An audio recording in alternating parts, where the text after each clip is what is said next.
All right, I think we're going to get started here. First of all, thank you for joining us tonight on our last Suffolk U webinar of 2018. Rob Zielinski is joining us. He's an account manager for Hubbard Feeds, and he's also a longtime Suffolk breeder. So he brings lots of experience to the table and hopefully can answer some of your questions. I am going to allow for anyone to answer or to ask questions throughout the webinar. You can use the chat box through Zoom, or you can use the comment section through Facebook Live, and we'll get to those questions as soon as we can. With that being said, thanks again for joining, and I'm going to open it up to Rob to get started.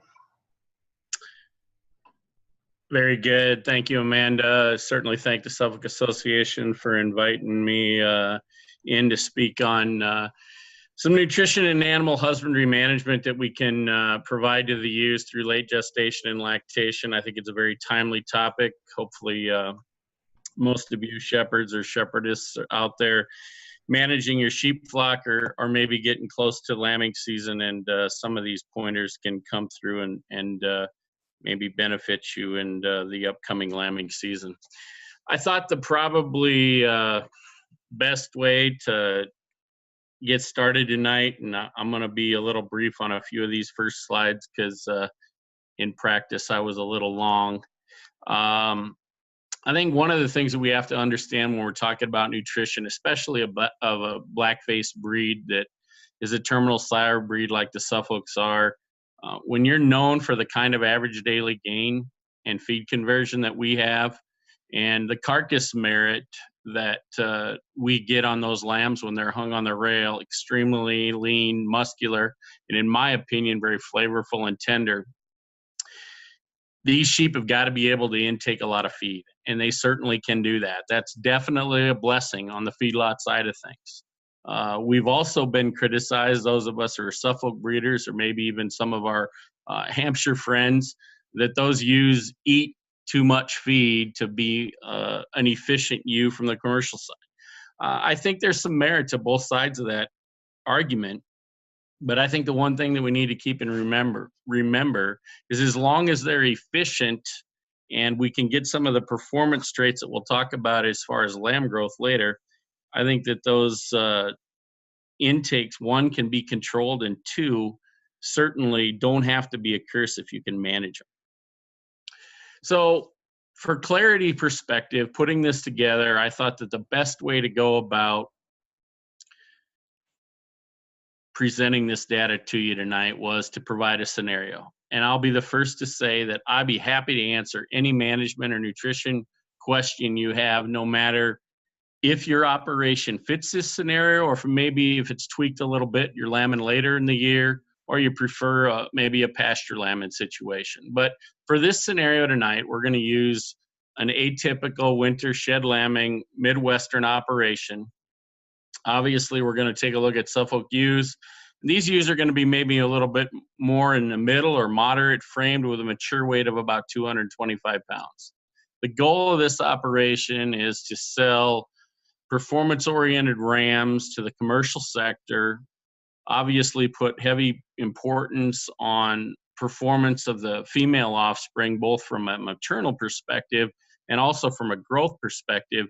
And then any non-replacements are sold as market lambs at 150 pounds. And if you do the math and you start to calculate days of age being 110 to 130 when they're harvested, these lambs are pretty efficient. And so from my perspective, if I'm a nutritionist that wants to work with you, a customer, and try to develop a ration that is both economical for you, utilizes the feedstuffs that you have presented to you, and then thirdly, balances a diet to fit the needs of your operation, I'm going to need to know some specs on your sheep. We've already covered weight. I think breed becomes very important because as much as I like the Rambouillet breed being a hardy, really rugged, gregarious breed of sheep, they probably don't have the voracious appetite that Suffolks do. And for that reason, I'd probably back down their dry matter intake in comparison to balancing a diet same weight basis for a white-faced ewe as I would a Suffolk ewe.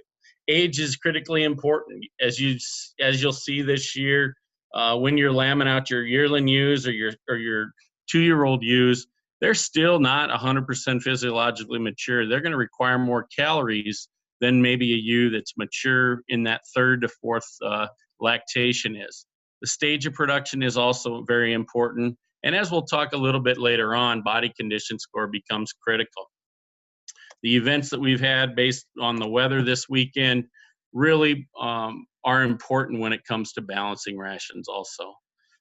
So I'm going to use some abbreviations here. DMI means dry matter intake. DM means dry matter. And basically when we're balancing diets for these aggressive, fast-growing Suffolks, we need to probably be somewhere in that 3% of body weight to 3.5% of body weight. And that's on a dry matter basis. And what that simply means is for comparing apples to apples, we're taking all of the water out of those diets. You know, you physically can never do that because in our environment that we have, especially here in the Midwest, we're going to run about 15% moisture all the way down to 10% moisture in these diets. So as I'm balancing the diet as a nutritionist, I'm balancing that diet to be 6.7 to 7.9 pounds that ewe's going to need just to maintain herself for her maintenance and growth or productive features. But as we're administering that feed to the bunk, it's going to go to the bunk at 7 to 9 pounds. Just had a customer in Nebraska today or yesterday call me.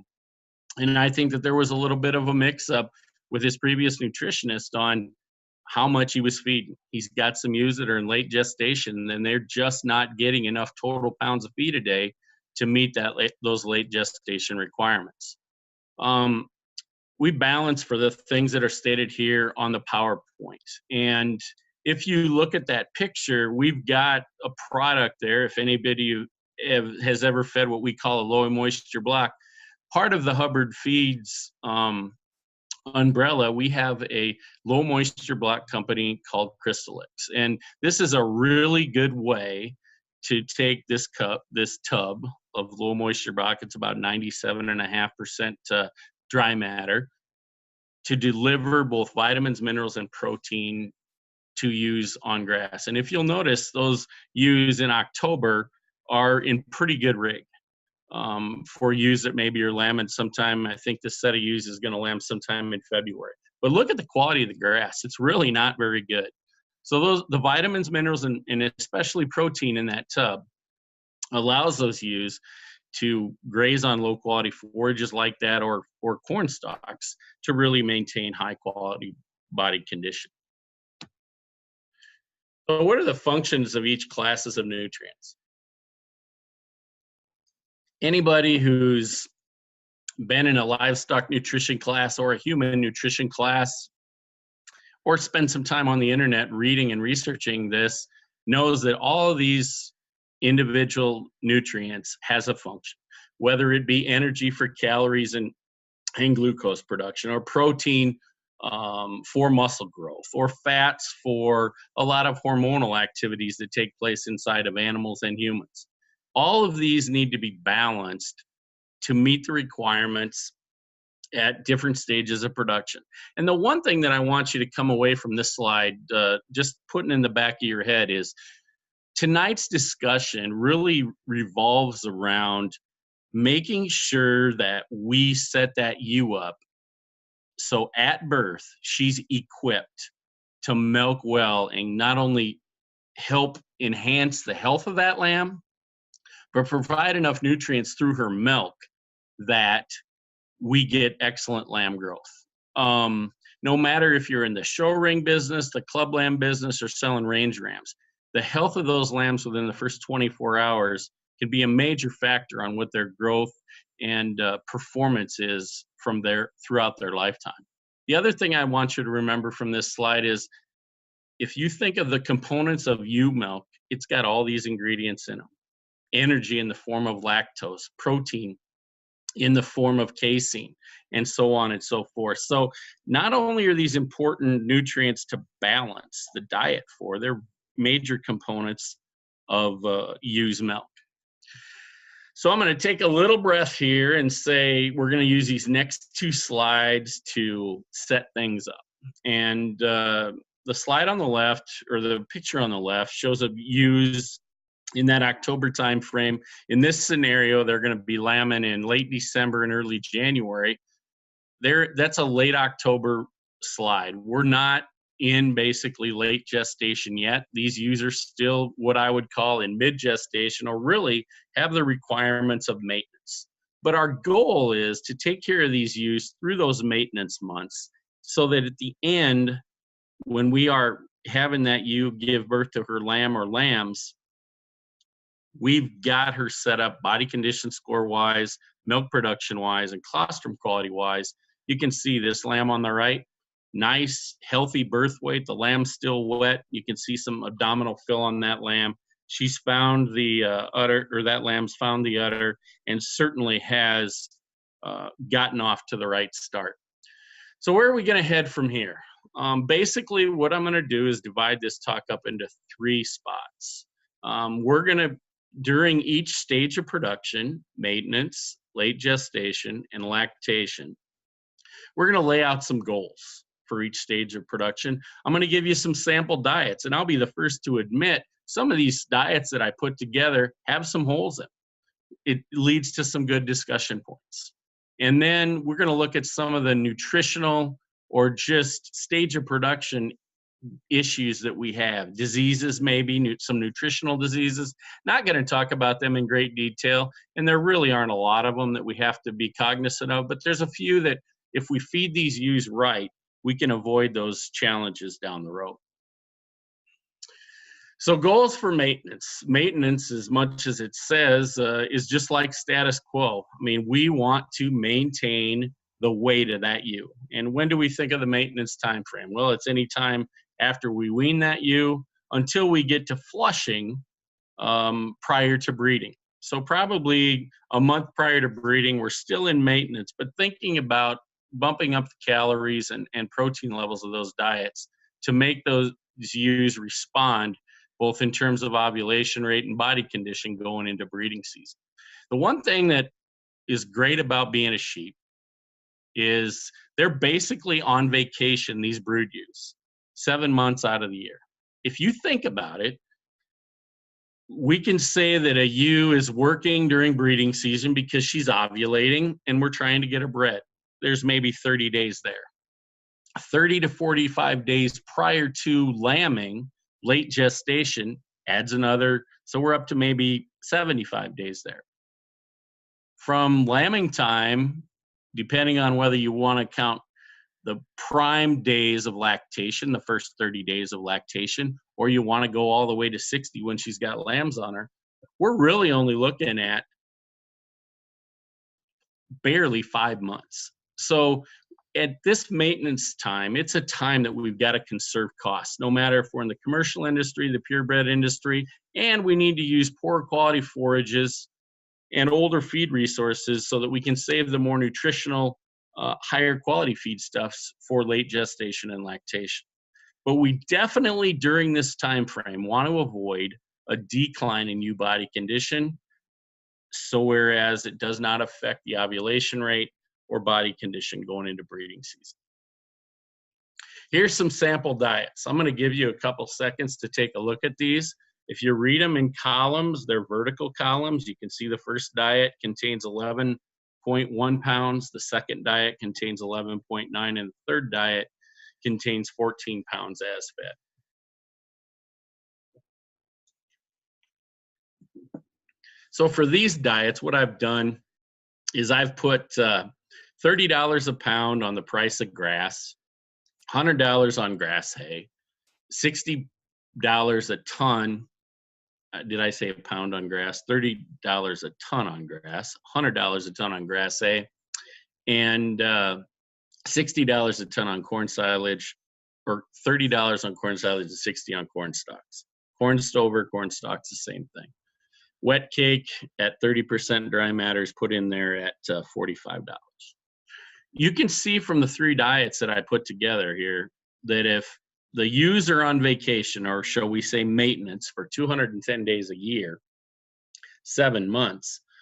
Having her on grass or some kind of low quality forage such as corn stalks or bean stubble is highly advantageous to the cost of that ewe. Basically, just in that time frame, the maintenance diets of a ewe, you can save about $30 a year. I think the important thing that we can remember is, much like the maintenance time of the year with ewes, when we get done using rams, we kind of forget about them. But I think when it comes to salt, and obviously salt is a mineral, and the other macro minerals and micro minerals, we need to have them readily available to the ewes at all times. I really thought when I was working as an undergrad and in grad school, balancing sheep diets, I really didn't pay as much attention to the mineral component of it as I should have. And boy, once you start to learn more and more about what you don't know, you recognize how important these minerals are in the metabolism internally on these sheep. And they can really enhance growth, they can really enhance reproductive performance and conception rates. So minerals are extremely important, and I think that they're valuable to a ewe flock. And if you're feeding a ½ ounce or a 1 ounce mineral, you can get by feeding about 12 and a half pounds of that per ewe per year. So it's really an economical, it's a cost out of your pocket, but it's economical, and more than probably double gives you a payback for the input costs that you. Hey, Rob, quick question. Sure. What is wet cake, and is the warm season grass pasture or hay? Pasture. Warm season grass is pasture at 50% dry matter. Yep. And the wet cake is distillers. It's not dry distillers. It's not modified. It's the wettest version of that. So it's distillers that's about 30% dry matter. So it's got the same, it's got a lot less dry matter than obviously the forages or the grains that we're feeding those ewes. So it's a 30% dry matter, 30% protein product. Okay. The one disease that we really are concerned about, biggest one, is internal parasites. And internal parasites, basically the biggest thing that they do is they're going to decrease body weight going into flushing.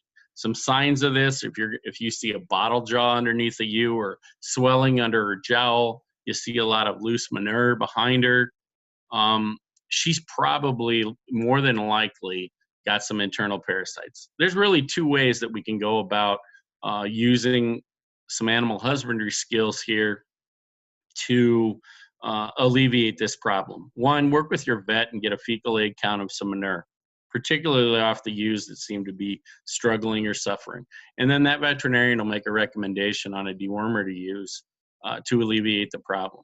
The other thing, and I'm not going to go over a bunch of slides with this tonight because I'm probably going to be short of time, but is a FAMACHA test. If you look that up online, basically what it does is measures a degree of anemia. And a lot of sheep producers across the country right now are some of them are trying to become free of having to deworm their ewes. They're making their ewe replacement selections based on how much resistance the sheep has to worms. And you'll see in that score, it's from 1 to 5, and it'll tell you whether or not you need to deworm your ewes. A really useful tool to help you determine the anemia level of your ewes. So for maintenance, we've looked at diets. We've looked at some of the diseases that we can maybe have at that time. Now we're going to run into late gestation. So really, from the time that you wean those lambs, or if you want to be critical in lactation and cut off a lot of the grain feeding to your ewes at about day 35 of a 60-day lactation, a ewe's kind of on a maintenance diet for maybe 7.5 months a year. So I think it's very important for the profitability of your sheep enterprise, no matter if you're commercial, purebred, white-faced, black-faced, to really invest in nutrition in late gestation. Let me back up. In flushing, in late gestation, and lactation. So late gestation timeline is basically 30 to 45 days before birth. 70 to 80% of all the fetal growth occurs at this time. And we really can make some wise nutritional choices to affect the vigor of the lambs and even the birth weight of the lambs if we have our ewes ultrasounded and we know whether she's carrying 1, 2, or 3 fetuses, because that affects how much dry matter we can feed them, how much long stem hay we can feed them really in the last 30 to 45 days, because some of those ewes growing 3 fetuses just don't have the rumen capacity to take a high forage diet. And I'll show you one here today in a few minutes that probably is not going to work in late gestation because there's too much wet feed and long stem forage. So we really need to keep these diets energy dense. And I think one of the things that as sheep producers or livestock producers in general, we don't think about, from day 45 to birth on, colostrum quantity and more importantly, quality are being determined by body condition score of the ewes, by the nutrient meeting requirements of the diet, by protein, energy, vitamin, and mineral levels of the diet. So I would advise you to monitor body condition score of the ewes 60 days pre-lambing to make protein and energy changes. And we'll talk about this ketosis, nutritional metabolic disease, in a little bit, but prevent ketosis, prevent twin lamb disease. They're very much preventable through good, sound nutrition practices. So here's a picture of some very interesting Suffolk appearing ewes. Wool is the great deceiver, and boy, in this case it is. I think these ewes, to me, look like they probably haven't been sheared in 2 or 3 years, because the normal wool growth on a Suffolk ewe is probably going to be somewhere between 1.75 inches and 2.5 inches of staple length, or length of the wool a year. And any of you who judged or evaluated lambs in a feedlot or tried to predict the finish or the weight of feedlot lambs, or estimated the weights or the body condition score of ewes, know that wool can be extremely deceiving. So if these ewes have a 6-inch staple length, which it looks like to me, they're close to that, you could take a foot of width away from these ewes if you sheared them, and they'd look a lot different. So I think body condition scoring is a tool that can help us achieve some of the goals we have for ewes in late gestation and lactation. So here's some pictures. Some of them aren't going to be real pretty to look at, but and I know for this first picture, it's going to be hard to focus on the sheep, but please focus for just this one slide on this animated shot I've got to the left of the ewe that says body condition score 1. So when we're body condition scoring ewes, we got to get our hands on them. The upright process is the spinal cord. And if you're looking at it longitudinally there, you're looking at the ribeye, and then the transverse processes are those bones going east and west sticking out of the loin. So when we call it the transverse or the spinal process is working down the spine, and we look at the transverse processes, those buttons from the last rib to the hip bones, from the last rib to the hip bones. So where this ewe's got that really sunk in look, that's where her transverse processes are. You're going to feel the buttons of those loin edges. They're going to be prominent and sharp. She's got a very dull, non-productive look. She's a prime candidate for ketosis and weak lambs. And I would anticipate her milk production is going to be almost nil when she lambs if she stays in this kind of body condition score. No matter what avenue you look at this ewe from, she's thin. You can see the spinous process. You can see the hip bones. You can see her tail head sticking out. But one thing that's amazing about this sheep is ultrasound says she's carrying a fetus. So much like we see in other mammals, the reproductive cycle is one of the last things that quits working, for lack of a better word. So she was cyclic, and she also is a ewe that is supposed to lamb here in about a month. Hey, Rob, 2 questions for you. Yep. First is, what exactly is ketosis? Yep. And we'll get to that. Okay. And then the other one is, what's your opinion on protein tubs in mid-lactation to last term of gestation? Well, I think one of my Crystalix friends might be listening tonight. I like them in late gestation because I think, as we talk a little bit later on, it would be beneficial if you've had ketosis issues in the past. I think that they have the ability, through that licking action, salivary action, and the nutrients that they provide, to really fend off some borderline ketotic ewes. If you are going to put pregnant ewes in mid-gestation on, if you're going to put them on poor quality forages like you saw in that picture, you definitely need some protein supplementation out there so that those ewes can utilize as much nutrients out of that dead grass or corn stalks that they can get, and secondly, still maintain the pregnancy. Because the difference between cattle and sheep is a cow is only gestating usually one calf. That second lamb poses a big problem, and we do not want to have a lot of fetal death loss through gestation because our nutrition program isn't keeping up. So I'm going to just say a couple things about ketosis here, and we'll cover it a little bit more. But basically, ketosis is a low blood sugar, a low glucose. Typically brought on by ewes that are in extremely poor condition or ewes that are extremely fat.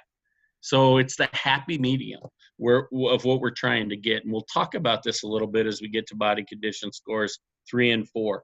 But it's most prevalent always. I've never seen a ewe have ketosis that's only had one laminar. She's always had 2 or 3. And we'll talk about some of the signs and symptoms of that later. But it is just basically a low blood sugar, not enough nutrients or too much nutrients. It causes a buildup metabolically of these ketone bodies in a ewe to where they can't utilize glucose, or they aren't producing glucose, so it's not available to them. I'm sorry.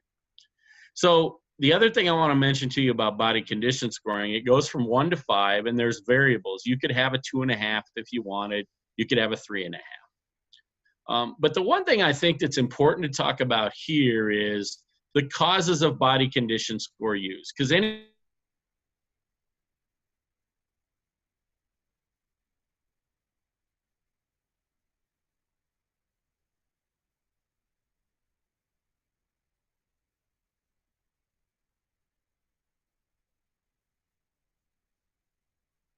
and then I'll show you a picture of her a year later. Why are these ewes in low body condition score? My reasoning would be internal parasites or dewormer resistance. You've used the same dewormer over and over and over again, and it just is not getting rid of your worm problem. Non-recovery from a previous lactation. Age. Older ewes sometimes just don't metabolize nutrients as well. Loss of teeth, jaw abscess, or a poorly balanced diet, or just not getting enough calories into a ewe. So this ewe in 2017 was ultrasounded and had triplets. Tremendous milker. She raised triplets. The shepherd did not do a very good job of keeping her in condition over the year. So here she is in a body condition score 2, about a month away from having twins. So this ewe was extremely productive. Her lambs had tremendous weaning weight. She milked like a cow, for lack of a better word. But she just did not recover on pasture like we expected her to, and so she's a little farther behind.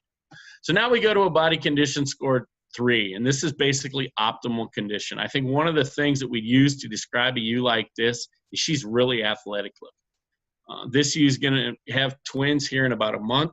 She's really got nice finish down her top. She's smooth in her down her spinal process, and you really have to put some pressure underneath her loin edge to be able to feel her transverse processes. Not a lot of extra fat, but I think being 30 days away from lambing, we've got her on the right nutritional plane to maybe max her out at a 3.5, 3 or 4 body condition score and be able to set her up nicely for rearing a set of twins. So now as we step further, you're looking at a ewe here that is all of a sudden starting to show some signs of being fatter. You can't see any breakdown or top of her spinal process. Her hook bones, or the bones that are right at the tail end of her loin edge, are covered. She's starting to put a little bit of cover over her ribs. And knowing this ewe's only scanned for one, she's really fat, and being a month away from lambing. So this is a sheep that we probably, if we could individually feed them, would put the brakes on her body condition, because she's going to be, if we get her into the body condition score 5 category, probably a prime target for maybe some ketosis issues. But as long as she stays as a 4, she'll be fine. She's going to have plenty of fat down her back to be able to lactate a nice set of twins if I'm lucky enough to get a lamb grafted onto her. So now we're starting to see some extremes. We talked about body condition score 1s and body condition score 2s that were too thin, probably candidates for weak lambs, candidates for not very high quality colostrum, just because they aren't getting enough nutrients. Here's the opposite end of the spectrum. This ewe is a high risk for ketosis just because she has too much extra outward body condition. You can't feel a spinous process. It's not physically detectable even as she's walking away from you. The thickest part of her is the middle of her back. There's just no definition down her top between her hooks and her pin bones over her tail head. Not only is she a high-risk candidate for ketosis, but she also is at a little higher risk for low MY, which is milk yield, due to excess fat being deposited in the udders. This can happen when ewes are being grown out as replacement ewe lambs, getting them too fat, deposits extra adipose tissue in the mammary glands, and it also can happen during gestation when you use this high of a body condition score. So she's one that plenty of exercise and maybe a little bit of a cut back on calories over the next 30 days, and we'll get her dropped down to a body condition score 4. But it's really risky to do that on ewes because we don't want to see them in a negative energy balance as they're going into lactation. So once Hey, again, Rob, couple quick questions. I have 3 questions. First one is about dewormers. So it is not good to use the same dewormer over and over? Correct. I rotate dewormers on an annual basis. Here we usually deworm ewes before we go to grass. And then we'll also deworm them in the fall after breeding, or else wait till lambing.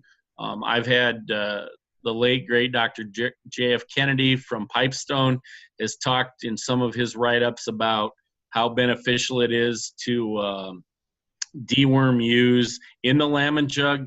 My veterinarian also is a big proponent of deworming ewes in the lamb jug. So rotate those dewormers. The only thing that I'd tell you is if you're deworming ewes during gestation, make sure you stay away from dewormers, consult with your veterinarian, and make sure you're using a dewormer that's safe for pregnant ewes.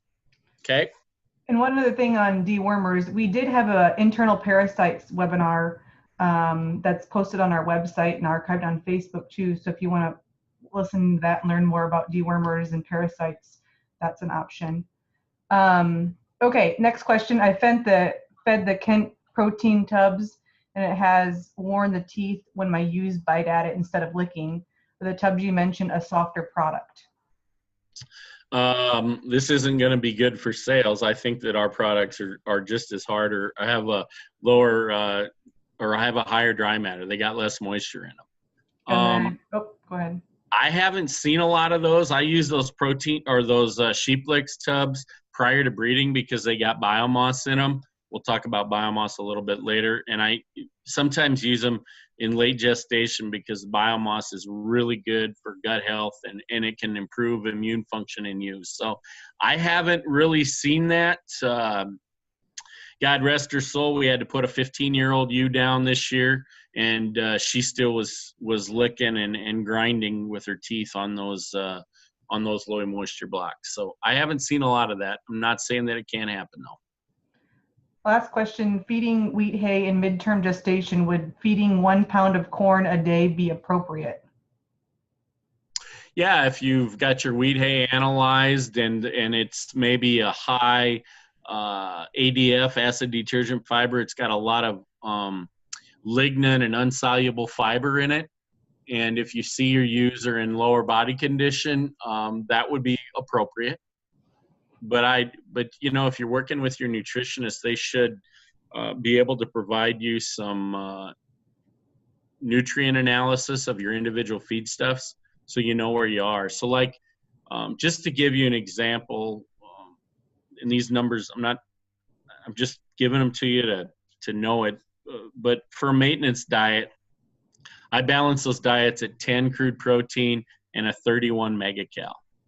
And so if you get your test back from Dairyland Labs or whoever you use for your testing service to analyze those, it's going to say right on there whether your wheat hay is satisfactory to meet those requirements. And if it is, those ewes should ideally be able to eat enough of that to where you wouldn't have to feed corn. But if let's say the test comes back at more like straw, it's 5 or 6% protein, and your energy level's not high enough with a high undigestible fiber level, then definitely you've got to give them some alternative calories. But that should work. The other thing I'd ask you is, what's your body weight of your ewes? You know, do they have the ability to eat that much hay to be able to maintain body condition during maintenance? Okay. All right, thanks. All right. So here's some sample gestation rations following the same protocol that we had for the maintenance diets. And so one of the things that you'll see, and I always say this, anybody who's ever been around me has heard me say this, is in late gestation, a lot of times there's no room in the end for these ewes. And sometimes I leave my ewes on self-fed hay a little too long, and when there's no room in the end, you could have some prolapse problems both rectally and vaginally. And that's what the late gestation 1 diet, if you had a bunch of ewes with triplets in it, all that corn stover and all that corn silage, there's just too much long stem forage in there for, I think, that diet to be useful. Plus, on an as-fed basis, you're feeding 13.25 pounds. Chances are she's not going to be able to consume that much feed in late gestation. And that being limiting her on calories could set her up for some ketosis problems later on. The other 2 diets I think fit very well if you're talking about 225-pound Suffolk or black-faced ewes. 8 pounds as fed is very doable in late gestation. We noticed the one's got 3.5 pounds of hay, and the other one's got almost 3 pounds of hay. So just different ways to come to the same conclusion of meeting and use nutrient requirements. Okay. All right, this slide's a little messy, but basically the nutritional diseases that we're looking at are ketosis, milk fever, listeriosis. Listeriosis is a disease usually brought on by feeding moldy feeds, particularly corn silage, which we saw in our previous examples can be used in sheep rations regularly. I always tell my sheep producers, customers that are feeding ewes that also have cattle, to feed the cows first. Make sure that face on the corn silage is fresh. Feed anything that's got a little bit of mold to it to the cows because they seem to be able to tolerate it. And listeriosis, if you've maybe heard it called circling disease. Alltech is our parent company. They purchased Hubbard about 3 years ago, and this company is basically Dr. Pierce Lyons founded this in 1980 with $10,000. It employs over 6,000 people right now in 150 countries.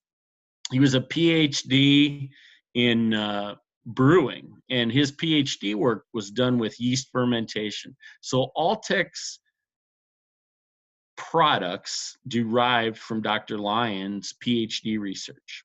A man with tremendous enthusiasm. He loved what he did, even into his late 70s, mid 70s. He would get up in front of a group and just bring tremendous enthusiasm and passion for the animal industry in terms of all natural solutions to challenges in animal nutrition. Integral A Plus is a product that you can use to bind molds or mycotoxins. Let's say we've got some body condition score 1 use or body condition score 2 use. We'd probably feed them a lactation diet for the last 30 to 45 days of late gestation. What problems may that cause? It could cause acidosis. And so for that, we'd go at about 2 cents a head a day.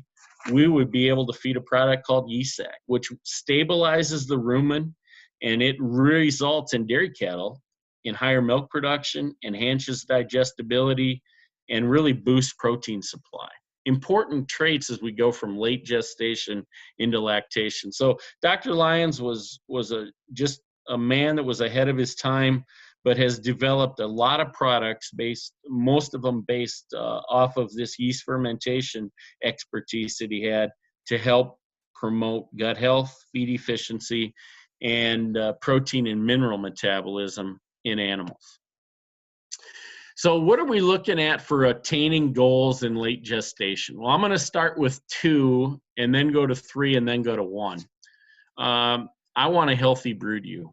Right when she's dropping or opening her cervix and having her water bag, I want that ewe to be a body condition score 3.5 or 4, especially if she's nursing 2+ lambs. So we need to equip that ewe during the last 45 days of gestation to maximize milk yield. If she's not in that kind of body condition, we're not going to maximize milk yield.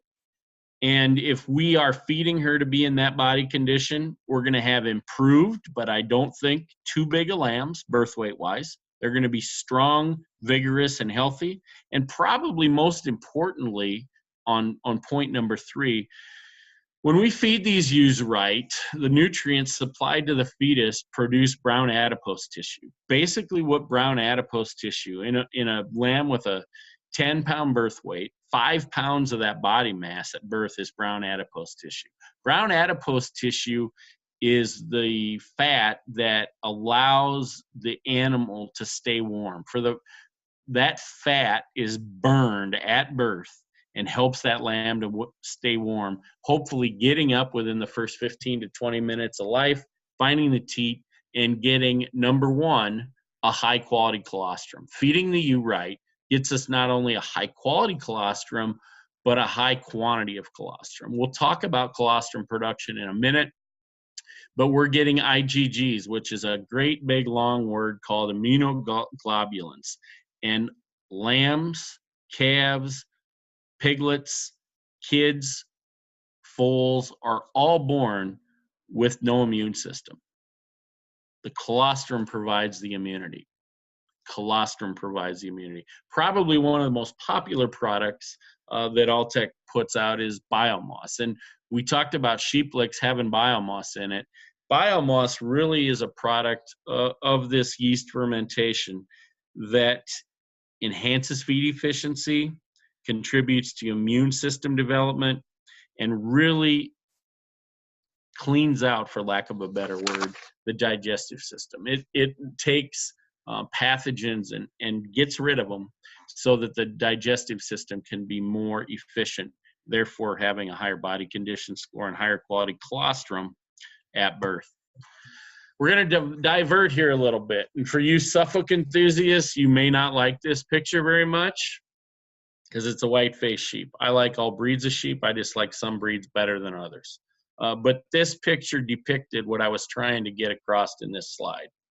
About 4 weeks prior to lambing, you got to decide whether you're going to shear ewes or not. And I'll tell you this, if you're lambing at this time of year, you got to have a barn. Because you know what's going to happen if you don't. Those lambs just aren't going to make it through that cold spell, that cold weather that's called winter here. It sometimes seems to go about 6 months. Anyway, if ewes are sheared and it's super cold, I think it's supposed to be 5 degrees tonight, 0 Friday morning, you're going to increase the energy needs of your ewes by 15 to 20%. So instead of feeding 10 pounds of feed, you may have to feed 12 and a half to get the same requirements. The other thing we're trying to do by increasing body condition on these ewes prior to lambing is depositing more fat down their spine, along their ribs and their transverse process. So they can take that fat and convert it to milk during the peak periods of lactation. But I will say this, I think the positives far outweigh the negatives if you have the barn to do it. Ewes will lamb inside, the barn's gonna stay drier, and lambs certainly can find the teats on ewes that are sheared versus the picture I've got to the right, where you can see any lamb's gonna have a hard time finding that udder. So what happens if you're gonna lamb in January and you can't shear your ewes? Well, you can use a process called crutching. You can look it up. But I did not put a picture in it here. You shear the back half of the belly, you shear the flanks on both ewes and around the vulva.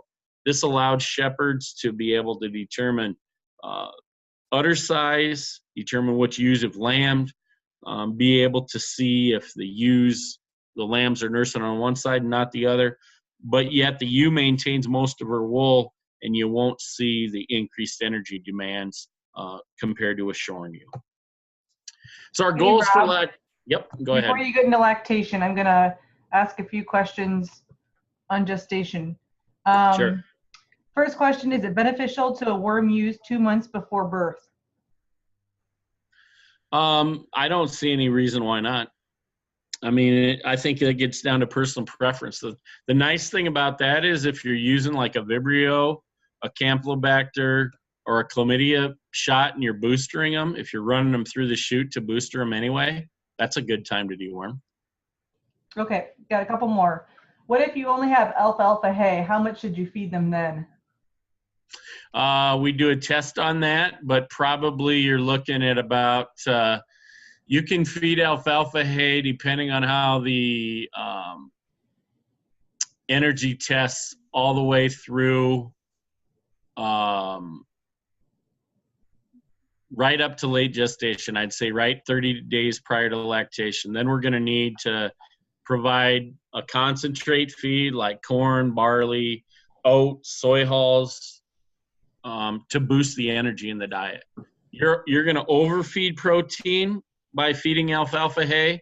It's going to be a little more expensive because most of that protein that doesn't get utilized, if it doesn't go back through a process of metabolism and get converted to fat, it's going to get peed out the backside of a ewe.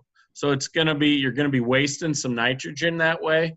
But you can get by through maintenance feeding just alfalfa. So what I do in a situation like that is I'd limit it to maybe 3% of their body weight. And if they're too fat, they're getting too fat on that, then I'd cut them back. So you'd be looking at maybe 6 pounds to 7 pounds of that a day on a 225-pound ewe.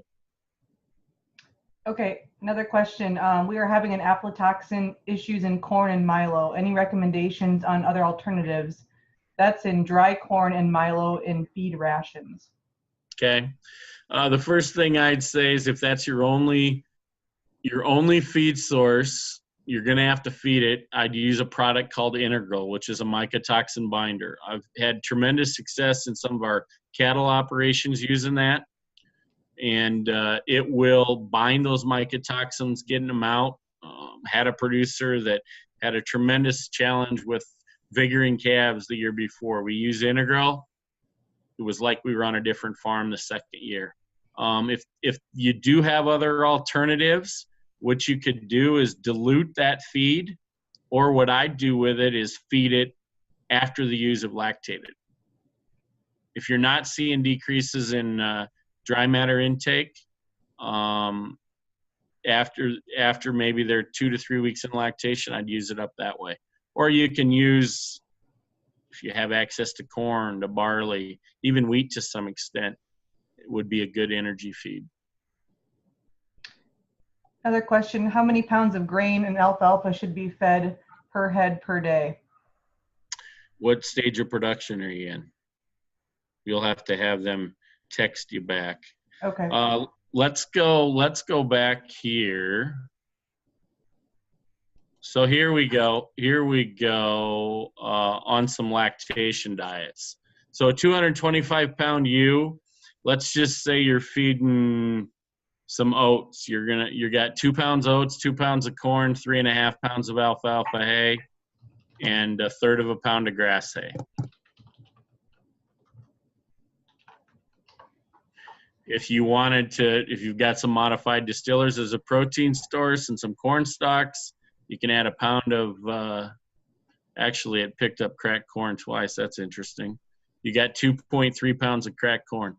I don't like to get above 2 pounds of cracked corn in a diet. And the thing is especially lactation, because I think it can predispose those ewes to some mastitis issues. But if you look at lactation diet number 2, that's on your screen, right, Amanda? Lactation diet, 175% drop. Yep. So look at lactation diet number 2, the one going up and down there. That's 13.5 pounds of corn silage. But we got to figure that corn silage is about 33% corn. So 13.7 times 0.33, you're feeding about 4 pounds of corn in that diet. That's a lot of corn. But I've seen producers use those kind of diets. Beauty about feeding a wet feed like that, or a diet that's like 10.4 pounds in lactation, we've all had it if we've got Suffolk ewes, is you'll get to about peak lactation, which we'll talk about in a little bit. Those ewes are hungry if they ever hear the barn door opening. And a diet that's a wet feed and has a lot of corn silage in it, that will help satiate their hunger surges, just because there's so much feed value and moisture in that diet. So hopefully that answers your question. Okay. Anything else, Amanda? 2 more questions. What is a DDGS pellet 60 neg? Okay. Thanks for asking me that. I was supposed to talk about that a little bit. So here in South Dakota, we've got a company that has created a dry distiller's pellet. And they're having some pelleting issues, but they think they're going to get this resolved soon. This could really change how we feed lambs for those sheep producers who want a diet that is completely pelleted. Mostly, any of the research I've ever done feeding distillers, Dr. Jeff Held at SDSU did some soy haul and distiller work. The distillers was all loose. So that's a dry distiller's pellet that Poet is working on right now here in South Dakota. And I think that they think it's a pretty good product. I like it, but it has got a price tag to it. We'll see it price into some diets, and we'll see other diets where it doesn't work. But it's a dry distillers in a pellet is what that is. Okay, one more before I let you go. Who makes Inogram, and the levels are high enough that it has been fatal in horses and a few calves? He lives in Kansas. Integral? Inogram. Inogram. I do not know. And actually, if that producer wants to, I'll give you some contact information at the end. If any of you want to contact me about any questions at any time, I'd be happy to find an answer. But yeah, if you'd email me that, I can certainly find an answer for you. Okay. But I would anticipate that's a mycotoxin binder, but I haven't seen it be. I don't. Like Inogrow. He corrected it. Inogrow. Inogrow. Inogrow. I don't know. I'd have to do some digging on that one. I think the one thing that we need to pay attention to and is lactation. If we look at comparing lactation to maintenance, the protein requirements for a ewe that is nursing a set of twins is 2.7 times that of maintenance. Think about that. The pounds of protein she needs during the first 30 days of lactation are 2.7 times what she needs during maintenance. If she's raising 3, that raises it to 3 times. 3 times the amount of protein necessary. The same holds true for energy. So we really have to balance these diets correctly in late gestation to set them up for a successful lactation. And at least for the first 30 days of lactation, we got to feed them like milk cows because they truly are. The research that I've done, number of lambs nursing impacts milk yield. If you've been in the sheep business for as long as I have, next year will be the 40th year. Hopefully we'll register Suffolk's in the United Suffolk Sheep Association, or for me it is anyway. I've had ewes come through. I can think of a ewe right now. Her number's 2015. And she always has a perfect udder. She usually has twins. 2 years ago, she had a single. Her udder shape was half the size it is when she has twins. Hormonally, these ewes know.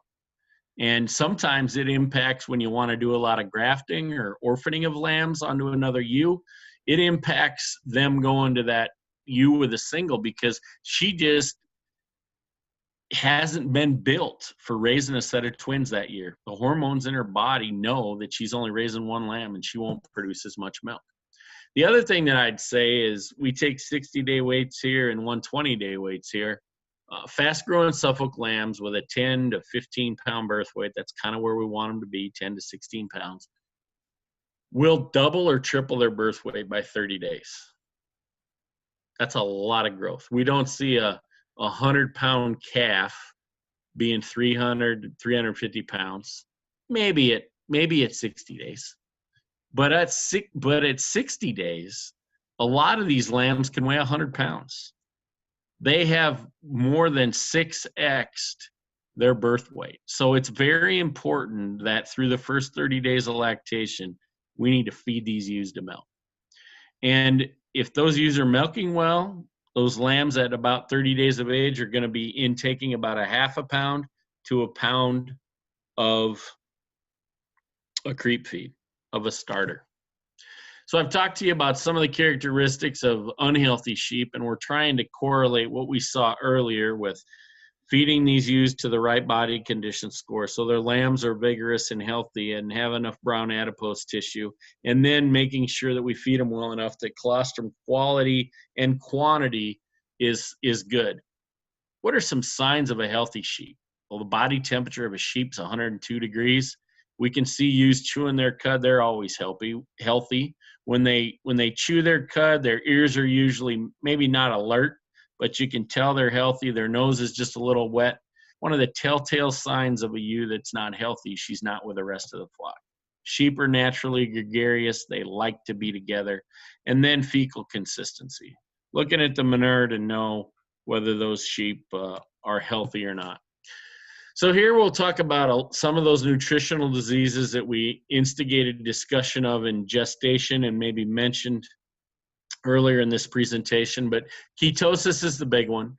Milk fever is a calcium imbalance. We don't see that very often in ewes.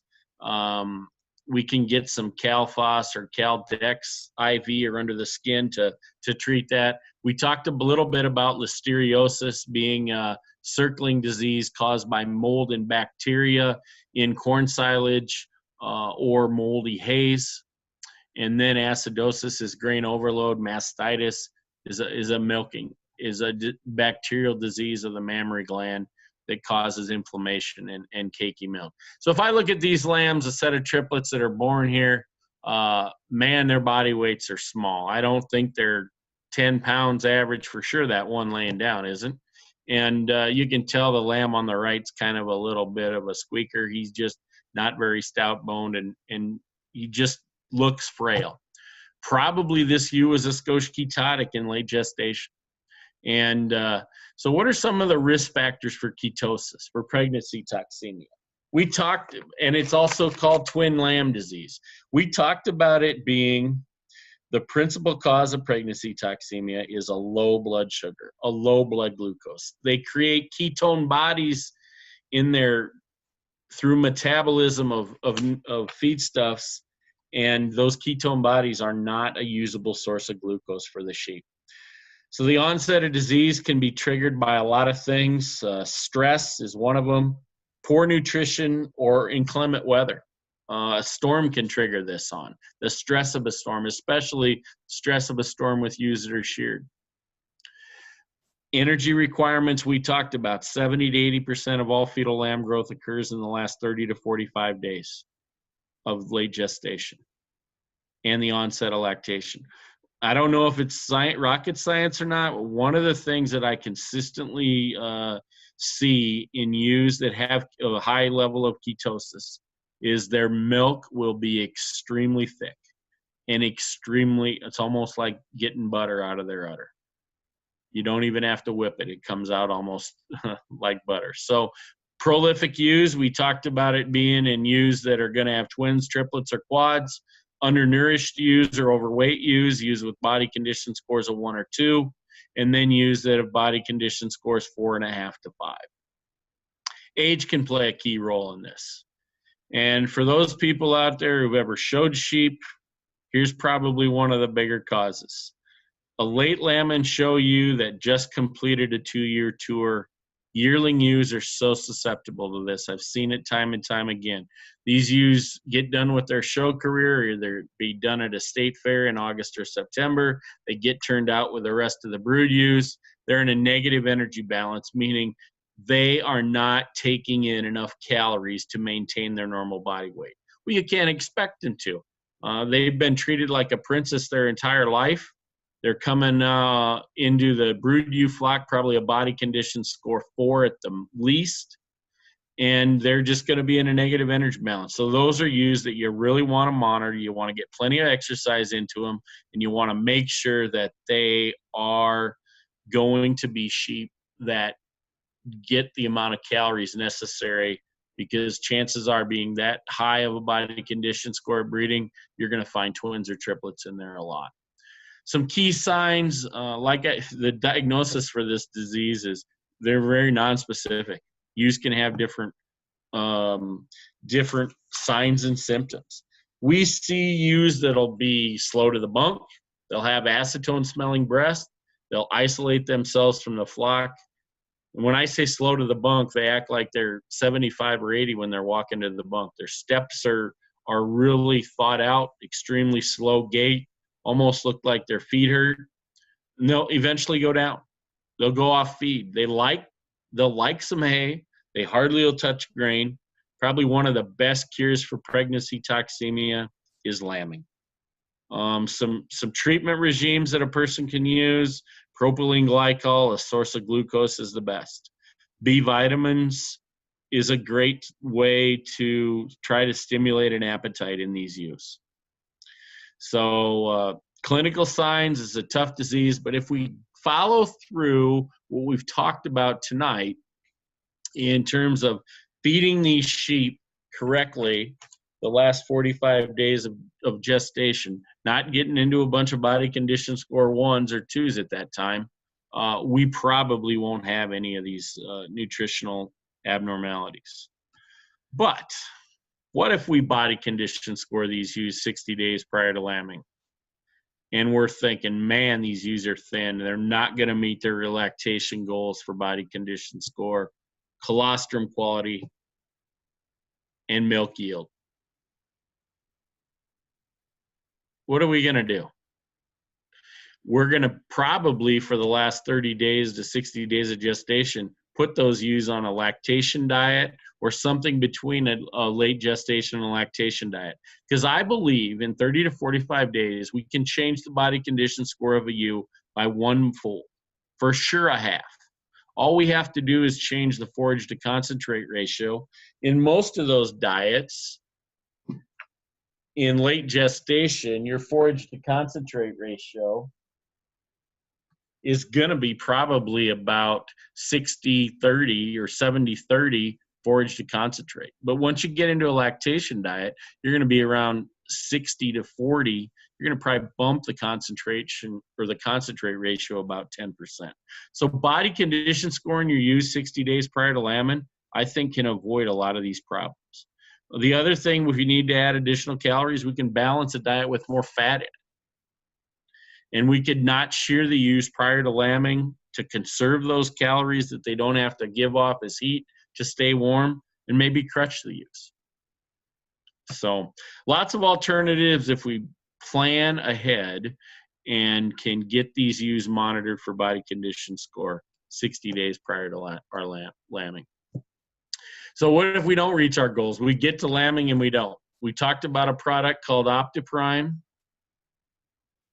Did we skip that slide? I don't remember talking about it when we were talking about colostrum. It's a natural milk replacer or colostrum replacer that you mix a quarter cup of this powder with 8 ounces of water. One 500-gram bag will treat about 8 lambs. Give them all the colostrum they want. The other thing is we have custom lamb milk replacers. And finally, get the lambs on a good starter feed, whether they're reared naturally on the ewe or whether you're going to rear them in an artificial situation with triplets or in a situation of quads. These lambs, a mini pellet like this, these lambs will start to consume it at 7 to 10 days of age. That's how quick they'll go to that pellet. Okay? So tonight we discussed some things management tip-wise to improve performance and profitability. Hopefully we've looked at some diets to obtain some goals for setting up a ewe for successful lactation and talked about some nutritional products to increase ewe health and productivity in late gestation and lactation. So if you have any questions or want to email me, my email address is at the bottom there. I'd be happy to entertain them at this time or at a later point in time through an email. All right, we've got some questions. Some of the additives that you mentioned, like biomass, can that be mixed into our feed mix? And do feed mills carry those products, or how do they purchase those? Yep, we can, those products can be put into your mineral. They can be put into your feed. There's a lot of ways that we can add them to diets. Yep, and usually there's more than just Hubbard mills that have those. Alltech sells those products throughout the country. If you have an address, I can go into our dealer locator and locate a feed mill within close to your proximity that would carry those products. Yes. Next question, our user fed a pound of 15% protein grain daily with fourth crop grassy alfalfa hay. Our Suffolk ewes above 4 years old tend to lose weight easier than the younger ones or the crossbreds. All start at a body condition score at 3 or a bit heavier. What should we add or change? They're feeding, so how big are their, so their Suffolk ewes are getting a pound of a 15% and how much hay? It just says with fourth crop grassy alfalfa. We'll see if she's on Facebook, so she might be a little bit delayed. Okay. We'll see if she answers that. Yeah, tell her to Facebook you the body weights of those ewes. I think, did we go over this slide? We went over that one. Did we go over this one? I don't think so. Oh my goodness, I think I left 3 slides out. I don't know how I did that. But this is kind of a cool one, and this product that we've got from Alltech is really neat. Because I can't see a show of hands, but anybody who's ever been in a lambing room before, man, does the ammonia smell build, no matter how much you clean it, no matter how much lime you put down. So Dr. Lyons, being the extravagant showman that he always was, at our Back to Basics, which is our sales training, he would put ammonia in a Ziploc bag. And he'd have you open it up and you'd smell it. And you know what ammonia does? It just, cleans out the sinuses. But this product that Alltech has created from the yucca plant or the yucca plant binds ammonia. It comes in a liquid form or a dry form. You put 2 spray bottles or just spray, not an aerosol can, just a regular pump sprayer that you use to wash the windows in your bathroom or wash the mirror in your bathroom. 2 sprays of that into one that would drop you because of the ammonia, it totally eliminates the odor. This product's kind of cool. When my wife found out about it, she thinks we need to use that this year. I'm gonna show you these slides because I think they're of critical importance, and I hope I'm not going over. We good on time, Amanda? You're okay. Yeah. Okay, I'll make this short and sweet. But really, colostrum becomes critical.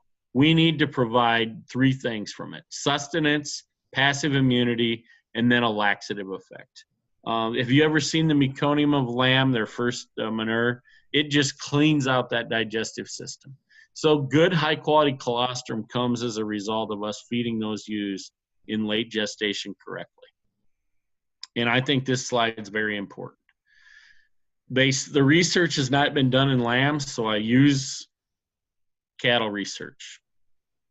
These IgGs are big proteins that get absorbed through the gut of these lambs in the first 24 hours. They're best absorbed within the first 12 hours of life. Most cattle research will say high-quality colostrum has 50 IgGs in terms of grams of it per liter.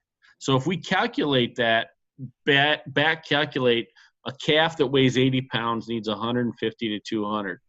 So a 12-pound lamb that's born with a 12-pound birth weight needs 24 ounces of that high-quality colostrum in 24 hours to get the kind of passive immunity that it needs to have a good initial immune defense. A 16-pounder needs 30. Ideally, colostrum is best given within the first hour of life. And what I always tell producers is if you got a nice, healthy, strong lamb and you know it gets an ounce of colostrum per pound of body weight in the first 12 hours, you're probably going to have an immune response.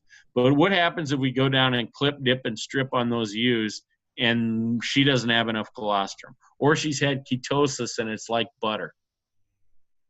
We've got a colostrum replacer product here called OptiPrime. I've used this at my place for 3 years. Like I said, there's about 8 full lamb treatments. So there's about 200 ounces once it's mixed up for lamb. So you mix a 1/4 cup of this with 8 ounces of warm water. And if you don't have any stored colostrum, you have a colostrum replacer that works very well. It's Yoni's free. It mixes very well, and unlike some of the competitors' products, it's a good product. The other thing that I'll say, and this is the last thing I'll say other than answering questions, is if you have those old ice trays, any of you that has singles at our place, we try to milk colostrum out of her for the first 4 hours. Those old ice cube trays, put them in your freezer. We got a freezer in the barn, and we'll just put it in there, fill those ice cube trays. Each one of those ice cubes is about 1 ounce. So then you can thaw that out, not with a microwave because that'll denature the proteins, but thaw it with warm water, and you've got a great source of colostrum. Because the one thing about colostrum you take from older ewes that are on your farms is that colostrum has got the antibodies to prevent diseases that are relative to your farm. So I don't know how I did that, but I skipped those slides. And I think it was important we came back to them. Follow up on that question. She said that she gives them about 2 small square slabs of hay. Body weights are about 200 pounds. And she's only given them, and during lactation, she's not given enough calories in those ewes. They need more of the 15% pellet, or she could supplement them an additional pound of corn. Her concentrate feeding needs to be at least 2 pounds a head a day for ewes that size. She's probably just a little short on calories. Next question, you mentioned creep feeding. Do you recommend creep feeding the lambs so that they wean with more growth? Absolutely, because I was going to put a slide up here that shows an S-shaped or sigmoidal growth curve. From the time a lamb is probably 25 or 30 pounds or 30 days of age to the time that lamb is 90 days of age, that's the most efficient time of year. You're probably talking about a feed efficiency in those lambs somewhere around 2-to-1. I would venture to say that on these good, fast-growing Suffolk lambs, their feed efficiency from day 30 of life to day 60 of life is probably 1-to-1. You can hardly get that kind of efficiency in the swine industry in a monogastric. So especially if you're in a shed lambing situation where you are, these lambs never go to grass, definitely creep feeding is gonna do two things. One, it's gonna get you great higher birth weights, gonna set them up for the feedlot better. Secondly, if you're shed lambing at this time of year, you're gonna have those lambs gone in late April, May, 1st of June, to where you can maximize on the highest priced fat lamb market throughout the year. If you're concerned about pregnancy toxemia, could you give a B12 vitamin shot ahead of time? Yep, it's not going to hurt. That's a water-soluble vitamin that won't be stored in the body. It helps. The rumen microbes love it. It'll enhance feed intake. Yep. How much should you creep feed a lamb so they can grow as much as possible before weaning? We self-feed it, and you can self-feed it as a mini pellet like that, or you can self-feed it as part of a cracked corn, oat, cracked corn, soy hull pellet diet. The only thing is you'll want to give the lambs at birth a CDNT, a Clostridium type C and D and T shot, and then booster them 3 weeks later. But we self-feed them. I like to see how fast they can grow. Next question, are Hubbard feeds available to West Coast producers? Yes, our farthest west plant is in Fort Collins and Billings. I was just talking to one of our our show lamb customers. They have some feed that is out in California. So we have distributorships that get it out that way, yes. Next question is, explain more on ketosis. Okay. Do you want me to ask what specifically they want to learn more about? Yeah, if you've got some other questions, if they have a chance to. While I'm texting this person on more details, I just sent you a text message with a question on it. Oh, okay.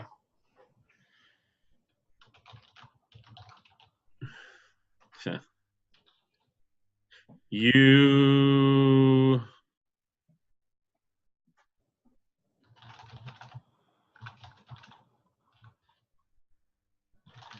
placentation in late gestation. I'll have to do a little backgrounding on that. That might have been some of Jay Daniels' stuff that he did earlier.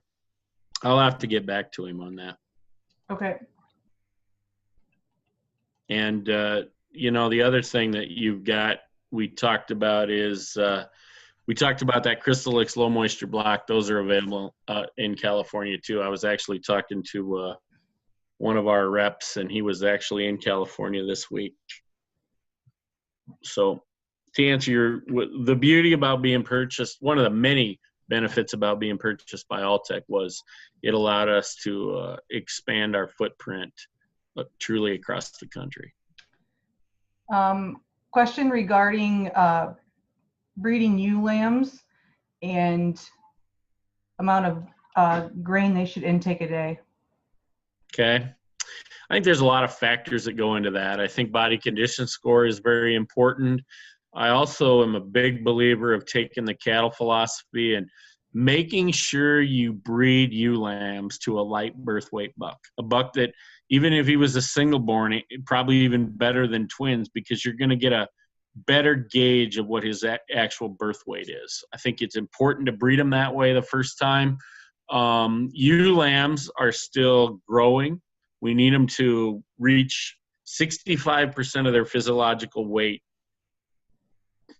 when we breed them. So if we're going to have a 225-pound ewe, we need her to weigh about 145 pounds when we breed her, because she's going to be sick-licked. The opportunities of her sticking or settling to that buck are going to be greater. And to answer your question about nutrition, basically what I do on my ewe lambs that our ewes would probably have a mature body weight similar to that, you'd probably be looking at 1 to 1.5 pounds of concentrate all the way from maintenance through mid gestation on those ewes, and then we'd ramp it up a little bit more in late gestation, because she not only needs protein for the fetus, she needs protein for her growth, she needs protein for milk production. Unlike a mature brood ewe who doesn't need any protein for growth. She's maxed out. She'll use that extra protein and convert it to fat. Next question. So CDT, when lambs are born, then booster 3 weeks later, is that correct? Correct. Yep. Or if you want to do another approach, you can use CDT 2 weeks prior to lambing, and then booster those lambs 3 weeks after they're born. How much soy hulls in the ration to benefit and offset poorer hay this year? Good question. Love soy hulls. Jeff and I, when I was at SDSU, did some research on that. We actually put some diets together where we never fed any hay. We fed just soy hulls and distillers. So realistically, if you were going to feed those two ingredients, I think you would probably be looking at, I'd have to do the exact math and look at your hay quality, but you're looking at 2+ pounds of soy hulls in late gestation and probably a skosh more in lactation. But if you want to email me, I can maybe get some more information about your hay and run your ration question through Dalix and get you a more specific answer. But I'd say 2 pounds in late gestation, depending on body condition score, and you can ramp that up to 3.25 in lactation for the first 30 days. Because one of the things that I didn't hit on in my lactation slide is milk production peaks somewhere between 28 and 28 days after that ewe's given birth. So you always remember that when you're feeding these ewes nutritionally. After day 30, you're past peak milk production. You really could almost put that ewe on more of a maintenance diet. And at day 45, we do, because we try to dry those udders up to minimize mastitis issues when we wean lambs at 60 days. Similar question, but other side of the country. Are these feeds and products available in New York State? Yes, they are.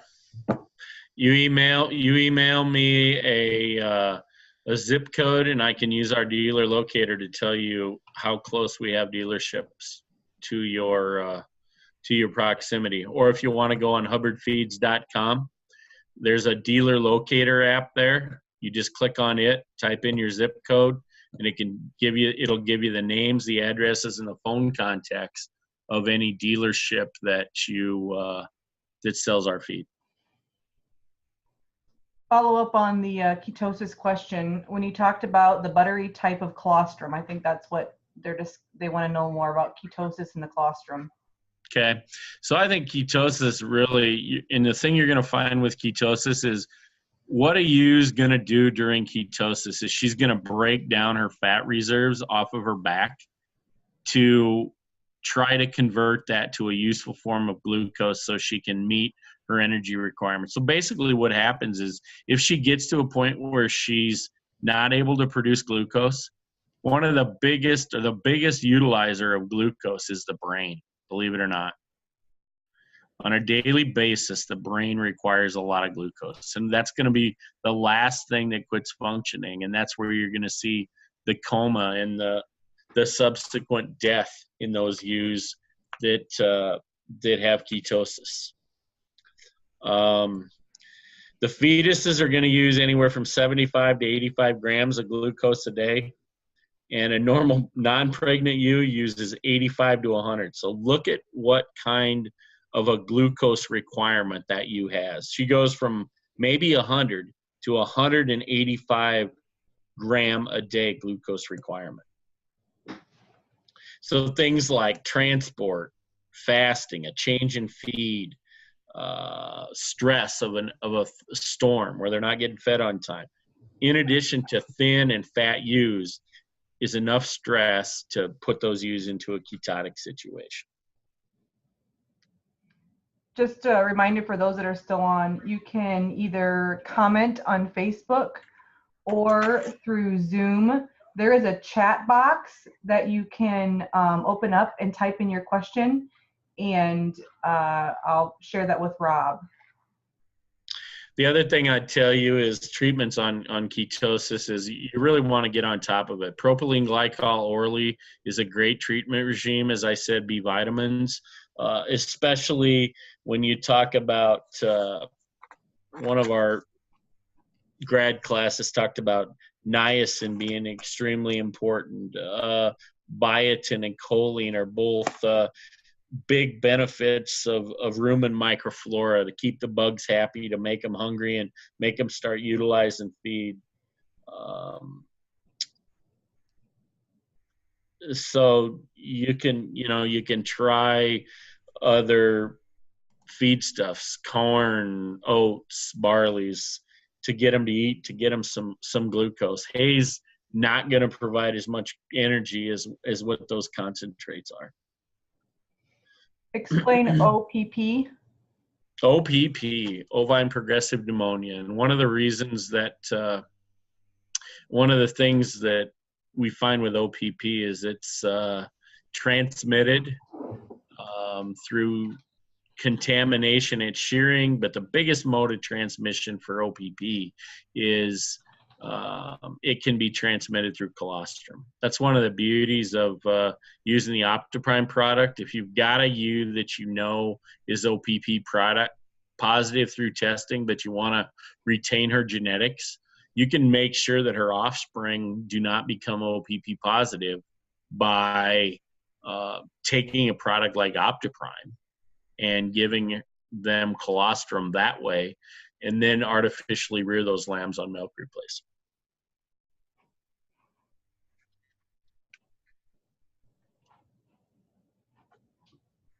I've got somebody who's raising their hand, but is not able to type their question, I think.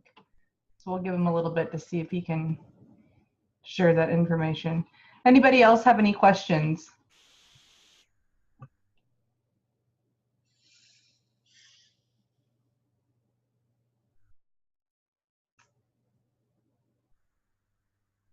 Now we have two people raising their hands.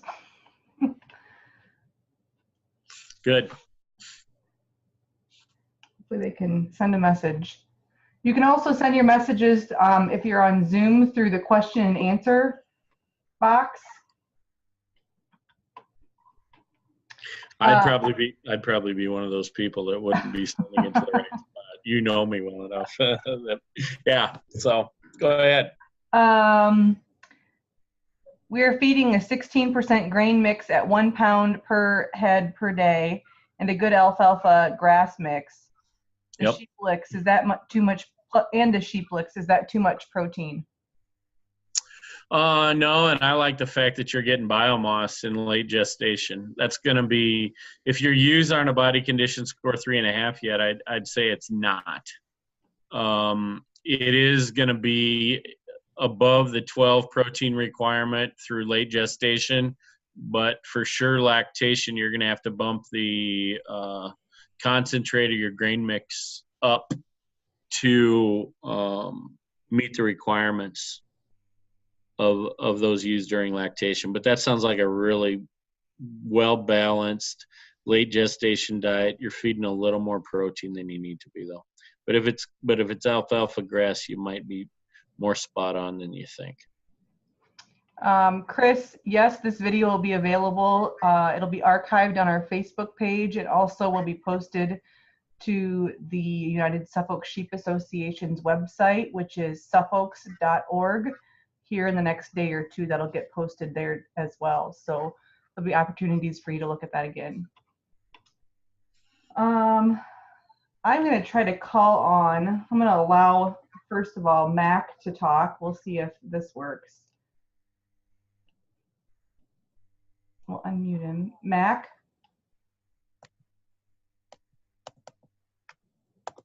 Are you there, Mac? Nope. And I'm going to do the same thing for Blair. Maybe Blair's got a question. I think he may have taken off because I saw he posted on, I'm digging into the question and answer site. Oh, yep. Blair, are you there? Do you have a question? There's a guy that's, yep, Blair is here. He just said he is. There's a guy that's, asked if the sheep licks is guaranteed to be free of copper. There is no additional copper in sheep licks, but there is copper in some of the basic ingredients in sheep licks are molasses, and there's some distillers in there.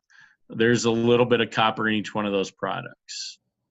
So I can't say that it's guaranteed to be free of copper, but with all sheep feeds, they have some copper in them. But we have safety specs put in place to make sure that all feeds are tested before they're sent out. So if it's within our safety range, it's sent. Question from Facebook. So what protein level for grain mix would be adequate? That's a loaded question. You got to know how much protein's in your hay. So what I do for my ewes is I feed a 16 in late gestation and in lactation. And what I do is use multiple protein sources. In this case, this year I'm using soybean meal and distillers. So I can use different protein sources to hopefully get associative effects, which is a fancy way of saying 1 + 1 = 3 instead of 1 + 1 = 2. We're different amino acid concentrations to try to meet all the amino acid requirements or the protein requirements for sheep.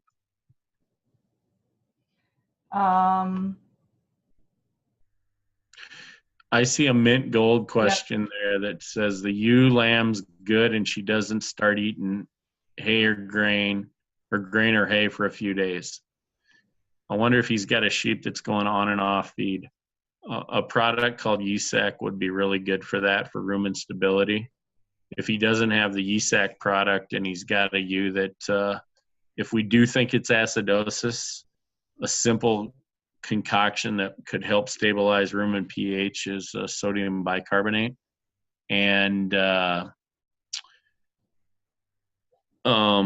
water orally. 3 tablespoons of sodium bicarbonate or baking soda and water down the hatch will help stabilize her rumen pH. But yeah, Dale, if you want to call me or email me, we can talk about that more. Question from Facebook. I want to mix the soy hulls. This is the same individual that asked about soy hulls.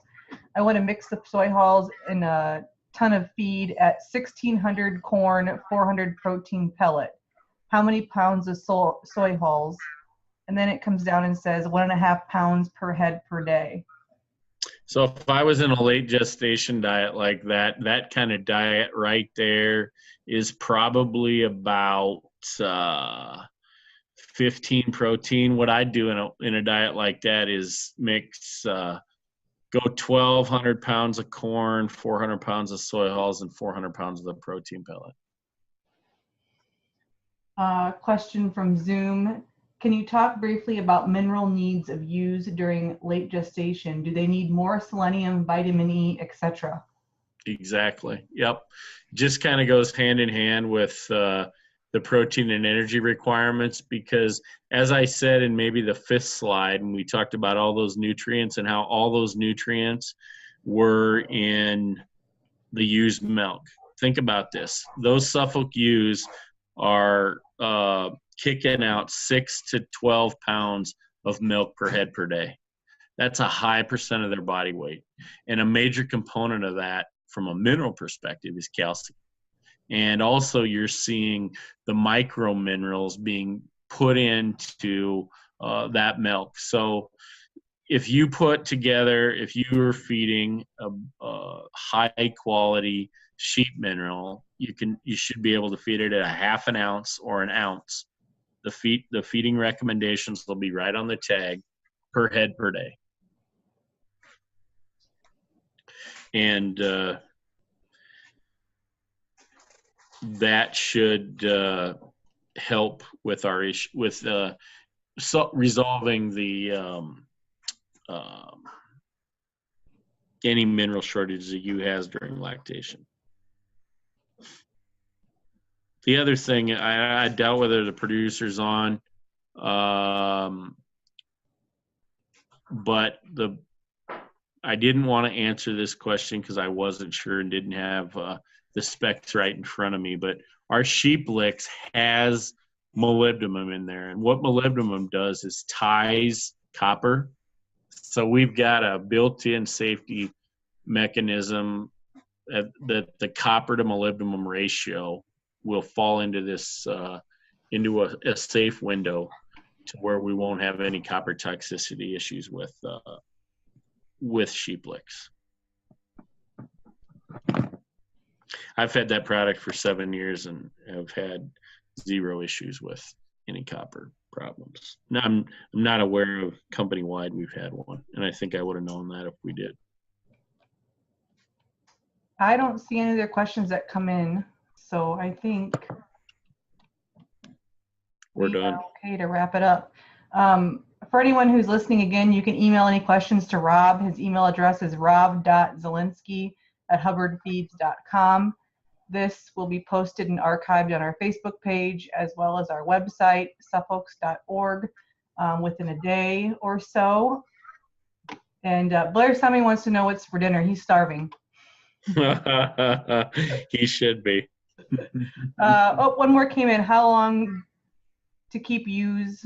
Let's see. How long do keeper ewes? I'm trying to read this question. How long do keeper ewes on them? I'm going to have him rephrase this because I'm not quite sure what he's asking.